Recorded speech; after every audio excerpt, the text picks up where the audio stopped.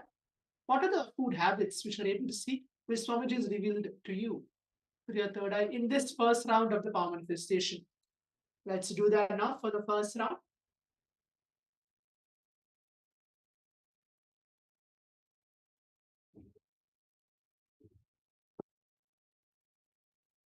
Let's do that for the first round of the power manifestation.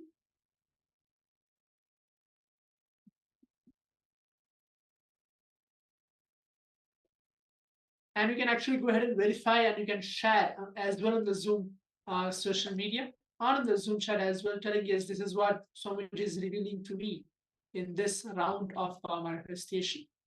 Please do that as well.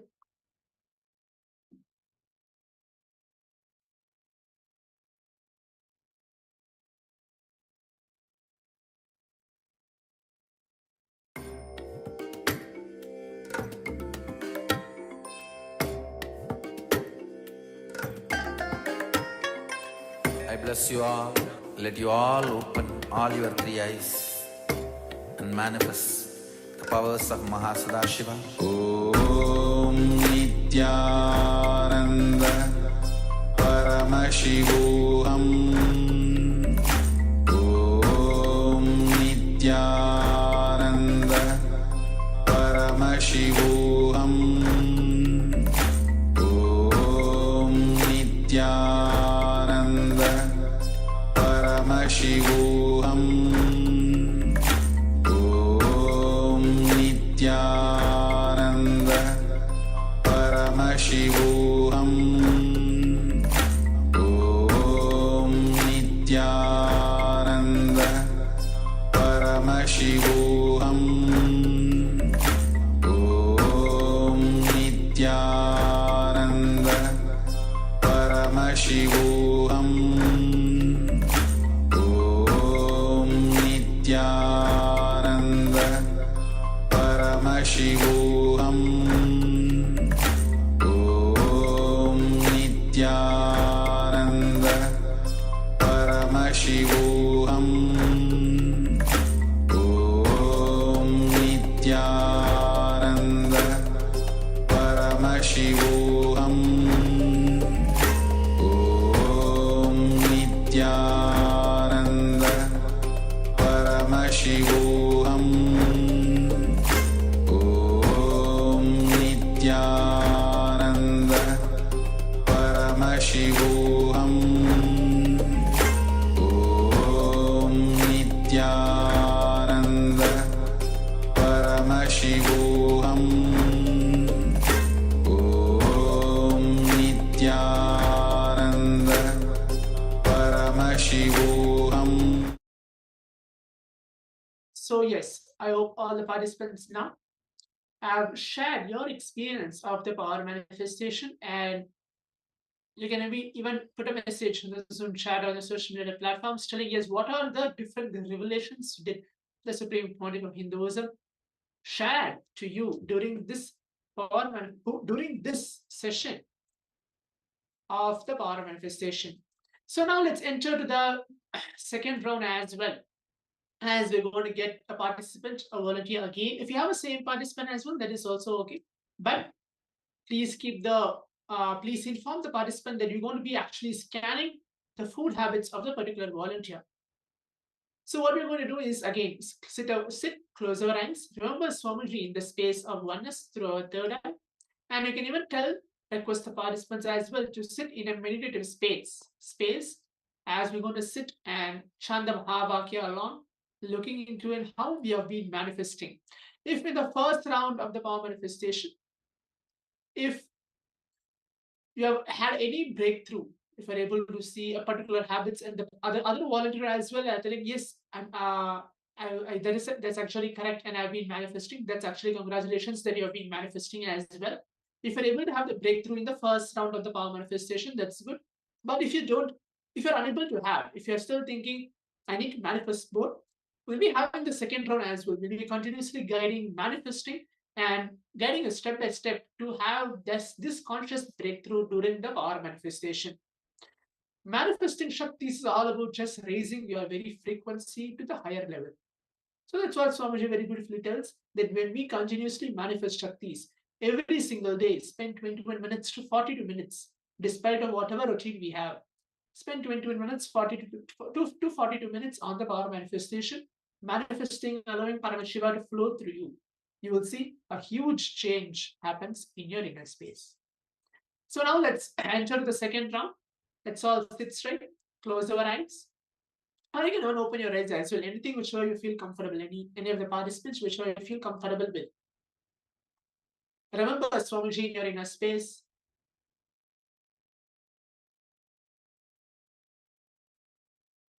And even you can tell the other parts of the volunteer who's sitting beside you or the participant, even they also can connect with Swamiji by sitting and remembering him. And chant the Mahavakya along together. Om Nityananda Paramashivoham. Om Nityananda Paramashivoham.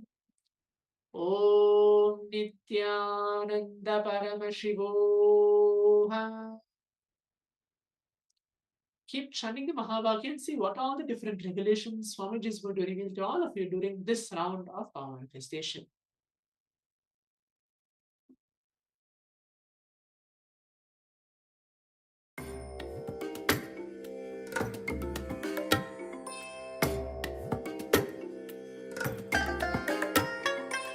I bless you all. Let you all open all your three eyes and manifest the powers of Mahasadashiva. Om Nityananda Paramashivoham.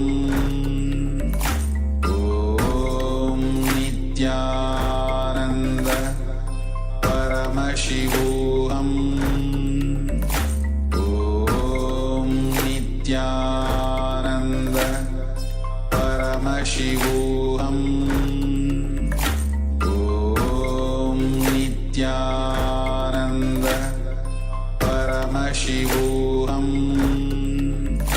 Om Nityananda Paramashivoham. Om Nityananda Paramashivoham. Om Nityananda Paramashivoham. Om Nityananda Paramashivoham. Om Nityananda Paramashivoham. Om Nityananda Paramashivoham. Om Nityananda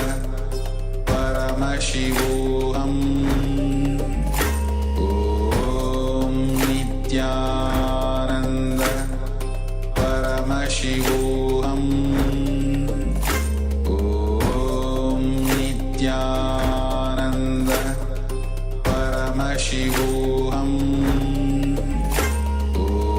Om Nityananda Paramashivoham. Om Nityananda Paramashivoham. Om Nityananda Paramashivoham. Om Nityananda Paramashivoham. Om Nityananda Paramashivoham. Om Paramashivoham Om Nityananda Paramashivoham Om Nityananda Paramashivoham Om Nityananda Paramashivoham Om Nityananda Paramashivoham Om Nityananda Paramashivoham Om Nityananda Paramashivoham Om Nityananda Paramashivoham Om Nityananda Paramashivoham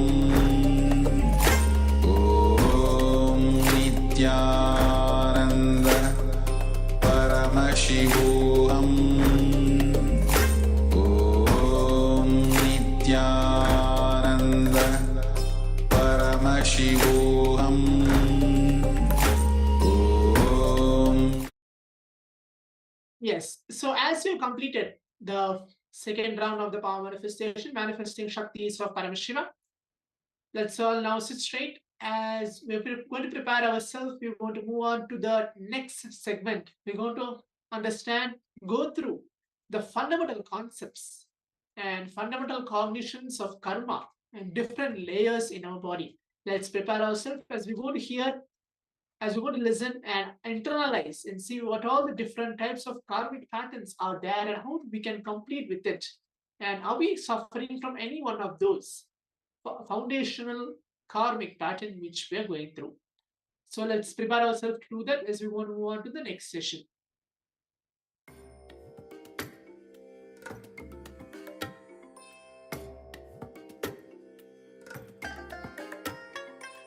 I bless you all.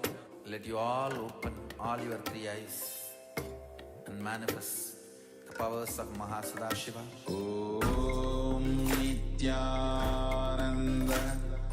Paramashivoham Om Nityananda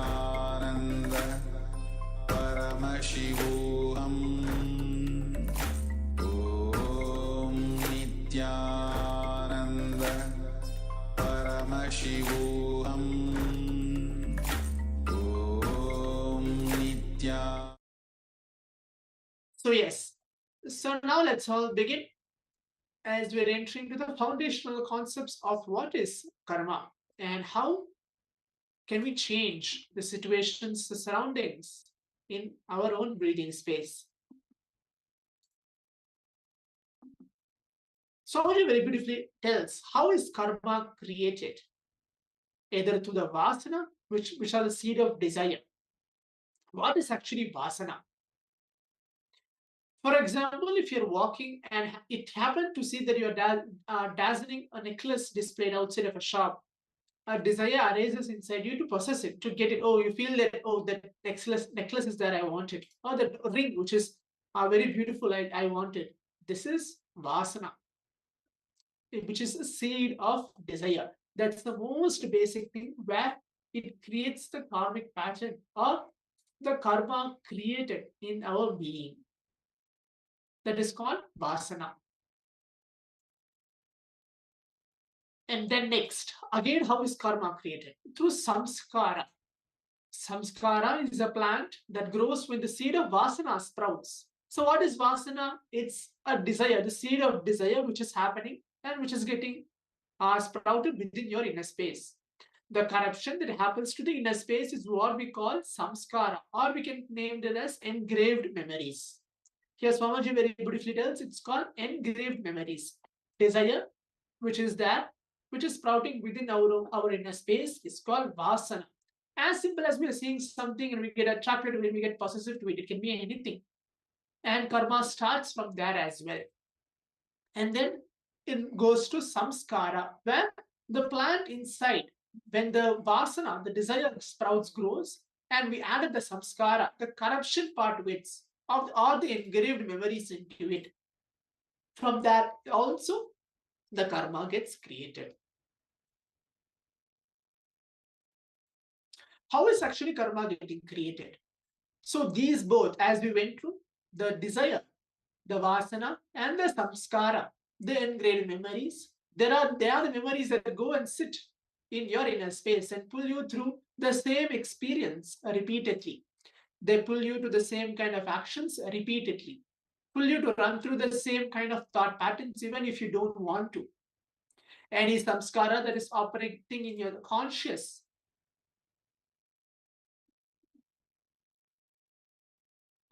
any samskara that is operating in your conscious or unconscious layer is nothing but a hindrance to the fulfillment of your life. So these both samskaras, as we know, which is the vasana and the samskaras, the engraved memories and the desired memories, they always pull to have the same repeated actions which is happening in your own inner space. They do the same kind of a thought process or thought patterns. But any samskara that is operating in your conscious or unconscious layer is nothing but a hindrance to fulfillment of your life, or it can even stop you to attain enlightenment.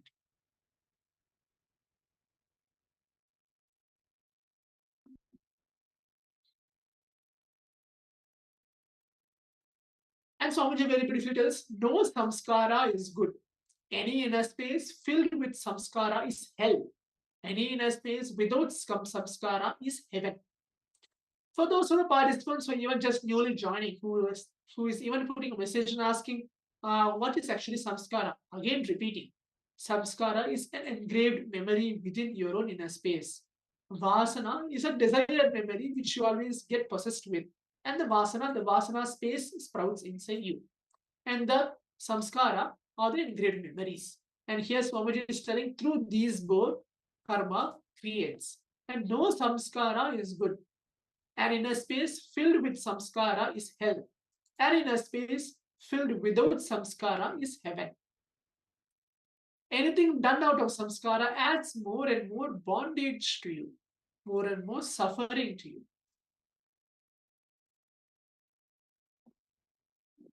Here Swamiji additionally very beautifully tells that we collect these different level of samskaras or engraved memories and store them in our system and expand them. Finally, when driven by the desire, we execute the actions and it becomes karma. So how many of us are able to understand till now whatever Swamiji is actually beautifully explaining about how our karma is created? You can raise your hands, or you can even leave a message in Zoom chat or wherever you're watching this session from, telling, yes, I'm able to understand and I'm able to get along. Here where Swamiji is giving two different examples of what is vasana and what is samskara. He's actually telling that we collect these different level of samskaras, or we call as engraved memories, and we store them in our system and expand them. We cherish them. We nurture them. Finally, when driven by the desire, which is vasana, we execute the very action. And then finally it becomes karma. And that's how a small karma which gets created.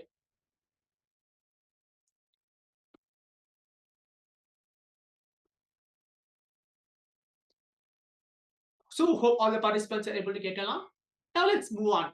Fatigue, tiredness, stress, guilt, and emotion are emotions of the source of your karma.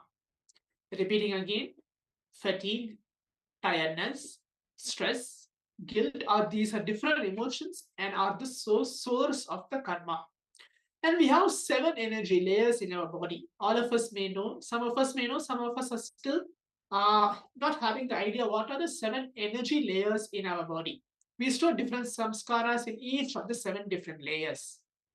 So now let's all go into that, learn about those 7 different layers. If all the participants having a book and pen, you can even bring that as well and pen down. Write down also what are the 7 different layers, and even you can find out which are the 7 different layers are you stuck with.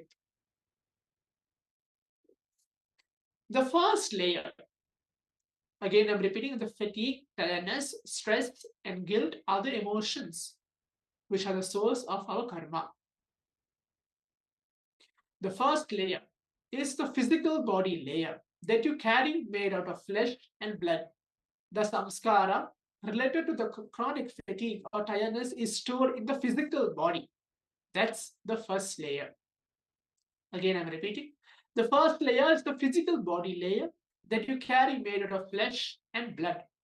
The samskara or engraved memories related to the chronic fatigue or tiredness is stored in our physical body. The chronic fatigue, which is a deep feeling to be in action, to be rest or non-moving state, is stored in the physical body layer. Chronic fatigue is deeply related to the intense craving for rest. That is, the intense craving for the rest brings diseases that will make you bedridden. So let's take 1 minute to see how many of us go through this in our life, where Swamiji is very beautifully explaining about this first layer, the physical layer in our body, where we feel the chronic fatigue, which is a deep feeling to be in action.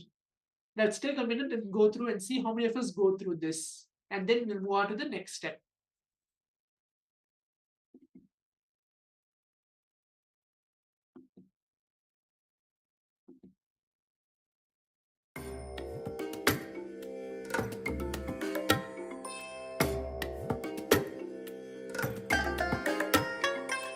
I bless you all. Let you all open all your three eyes and manifest the powers of Mahasadashiva. Om Nityananda Paramashivoham. Om Nityananda Paramashivoham. Om Nityananda Paramashivoham. Om Nityananda Paramashivoham. Om Nityananda Paramashivoham. Om Nityananda Paramashivoham. Om Nityananda Paramashivoham. Om Nityananda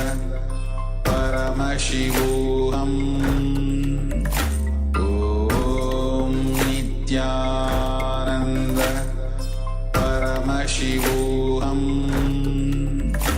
Om Nityananda Paramashivoham.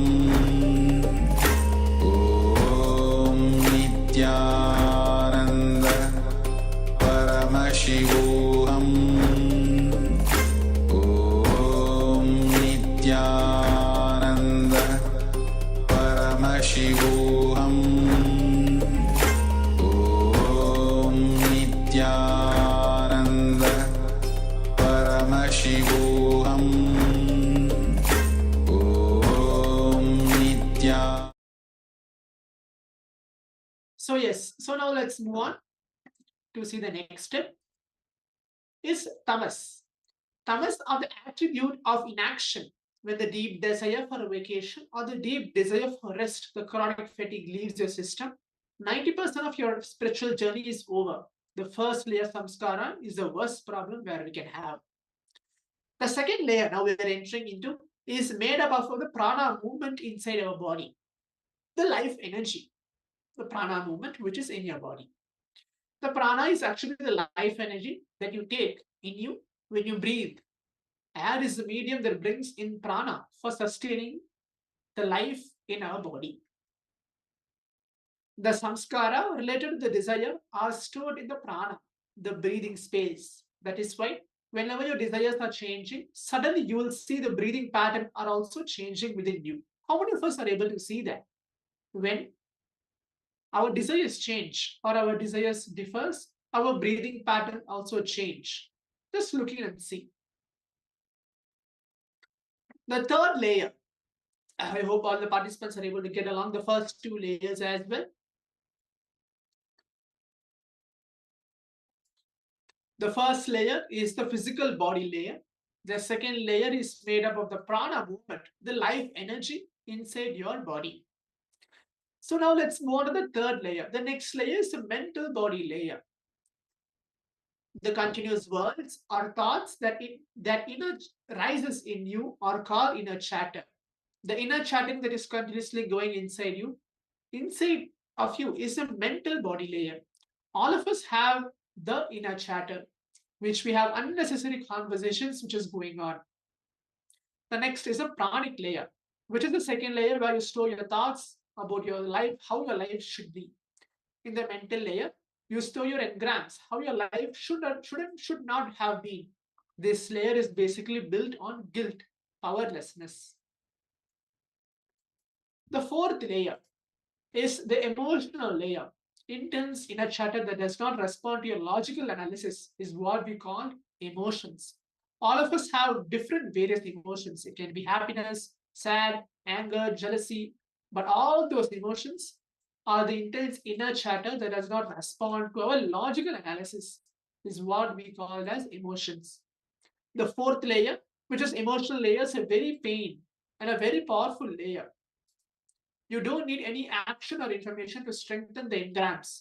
Whenever your desires are changing, you will see again Swamiji is emphasizing. Whenever your desires are changing, you will see your breathing patterns also changes. So now let's enter the fifth layer. The silence you experience during deep sleep is the fifth layer. All of us go through that very state, the deep sleep state. It is called the causal body. The causal body layer. Even though there are engrams in this layer, you cannot do anything about them because in the deep sleep, your mind cannot do anything. It is an unconscious layer, unfortunately. In the first four layers which we learned, you can reduce the depth of your engrams, samskaras, engraved memories. The fifth and the sixth layer will be cleansed naturally itself. The sixth layer is a deep meditation space, deep meditation state. The joy and the intense vibrant silence from the thoughtlessness awareness that you experience is when you are in this particular sixth layer of your body. The sixth layer is what we call again as a meditation layer. If you are getting into the deep sleep layer and more easily, it means the first four layers are clean. The seventh layer is coming towards the seventh layer is enlightenment directly. The space of enlightenment, the space of Paramashiva. If the engrams in the first four layers are too many, in the fifth layer, the relationships between you and your body gets completely disconnected. I hope all the participants are able to get along with me till here. If your engrams in the first four layers are too many, in the fifth layer, the relationship between you and your body gets completely disconnected. Reducing the engrams or the engraved memories, what we call as samskaras, in the first four layers is making friends with your very body itself. All of us don't realize how we abuse our body. If we were overweight, it is directly connected to some of these engrams. If you are underweight, but if you are not completely aware of what is happening in and around your body, even that is also directly connected to some of these engrams. When you feel lonely and empty inside, you start filling the body. You start filling yourself with food or by drinking or something or other you start dumping inside your body when you feel empty. Every single thing happening in your life is directly connected to some or other engrams, which we call as samskaras. Removing these engrams is making friends with our body, creating a deep friendship with our body. That is the best way to heal yourself, heal others, heal your body, and heal your own mind. So now, let's take few minutes to spend few minutes to identify the engrams in the various layers of our body and see how and where all we are operating. Are we operating the first four layers or the fifth and sixth layer? And when we are close to Swamiji, obviously the seventh layer gets awakened. So let's do that now for the next few minutes before we move on to the next session.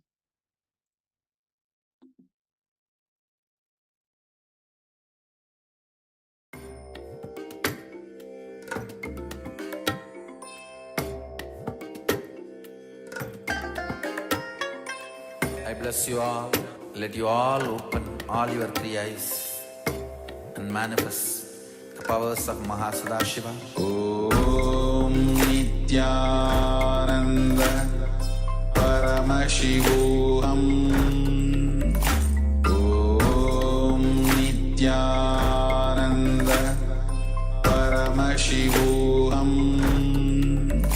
Om Nityananda Paramashivoham.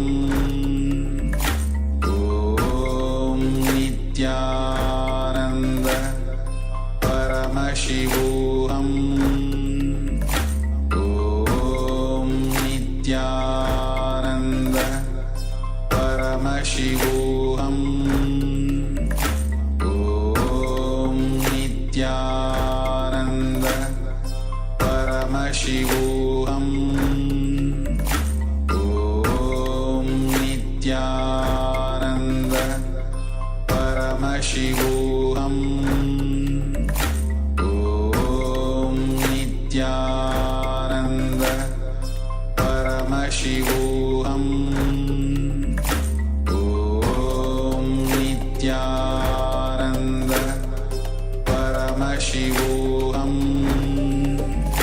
Om Nityananda Paramashivoham. So yes, as we have written, and identify the engrams where we are stuck in the various different layers in our body. It can be the first 4 layers, or the 5th layer, or the 6th layer. Let's all now prepare ourselves as we want to move on to the next session, the power manifestation session. Let's prepare and sit and allow us to manifest the Shaktis of Paramashiva within our inner space. So all of us get rejuvenated and experience the space of Paramashiva immediately. Let's get ready. We're entering into the power manifestation session.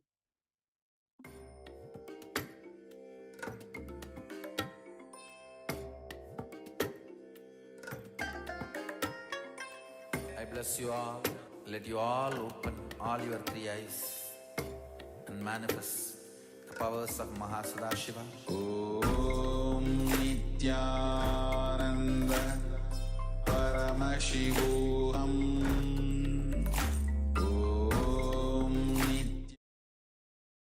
Yes. So now let's all begin entering into the power manifestation, the power of body scanning again. And this time it's going to be completely different level.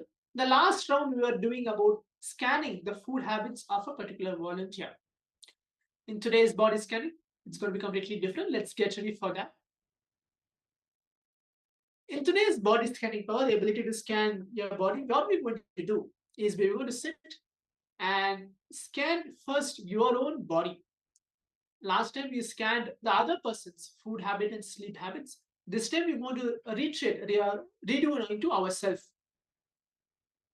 Seeing what all the power manifestation and how we are going to scan within our body, in our inner space, seeing that how we're going to scan the food and sleep habits within yourself. So in this time, it's going to be the same process. Just sit within yourself now. Remembering Swamiji in your inner space, see yourself first as Paramashiva. Intensely remember yourself, your body, your mind, all your muscles, the way you see things happening around you. Each and every single body, parts of your body are the extension of Paramashiva. See that first. Feel that first. Feel the space of Paramashiva within you. And then we'll enter to the power manifestation now. Start chanting the Mahavakya intensely, and we're going to read. See within ourselves all the food and sleep habits which we are going through, scanning and seeing. Start chanting the Mahavakya intensely as we're entering to the power manifestation now. Om Nityananda Paramashivoham. Om Nityananda Paramashivoham. Om Nityananda Paramashivoham.